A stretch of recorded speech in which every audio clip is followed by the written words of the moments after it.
Good morning, students. We will continue with the topic tissue. Next, moving on to muscular tissue. It consists of elongated cells called muscle fibers.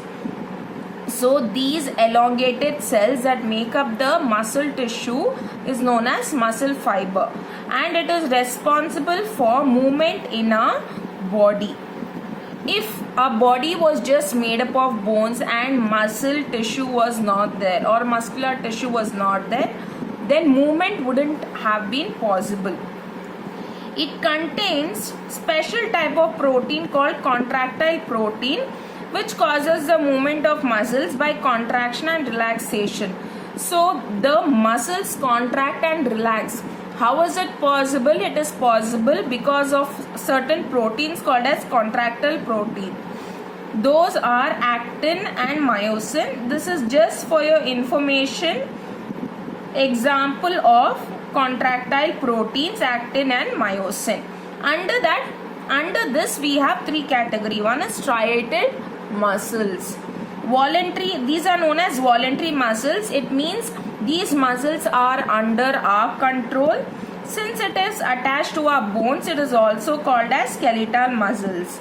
The cells are long, cylindrical, unbranched and multinucleated.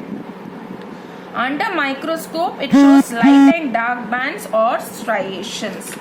So if you look at this particular tissue, we see it is cylindrical, it is elongated and multinucleated.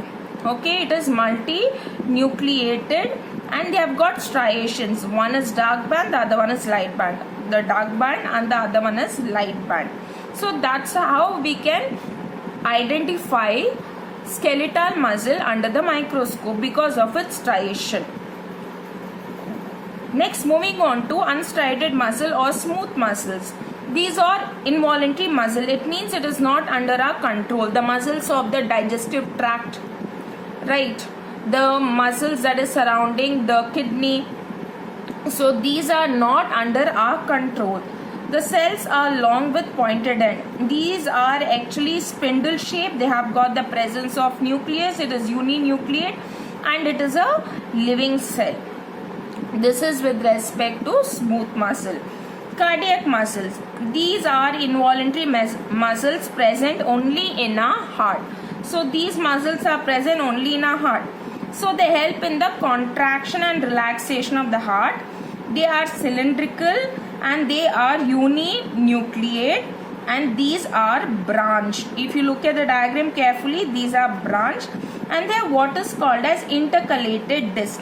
Now these intercalated disc separate the two cells and also helps in the transmission of electrical signals, which helps in the contraction and relaxation.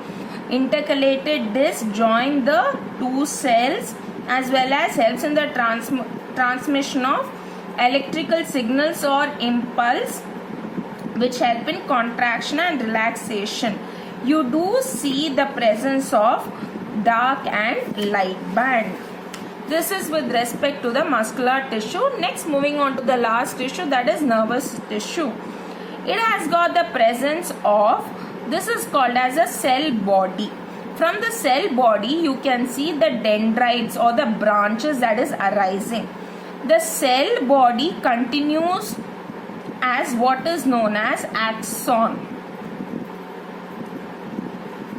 And it has got the presence of nucleus in the cell body, and this covering is known as myelin sheath. It is made up of fat which helps in the faster conduction of impulse, and they end in axon ends in what is known as synaptic bulbs. This ends in what is known as synaptic bulb, and this is known as the synapse, the junction between one neuron and the other neuron. Next to this there is one more neuron. So the junction between this one neuron, the other neuron is known as synapse, and the signals are received and then it is transmitted through the cyton, then the axon, and finally the next neuron. So I am done with this particular chapter, the tissues. Please go through the diagram, and the characteristics are very important.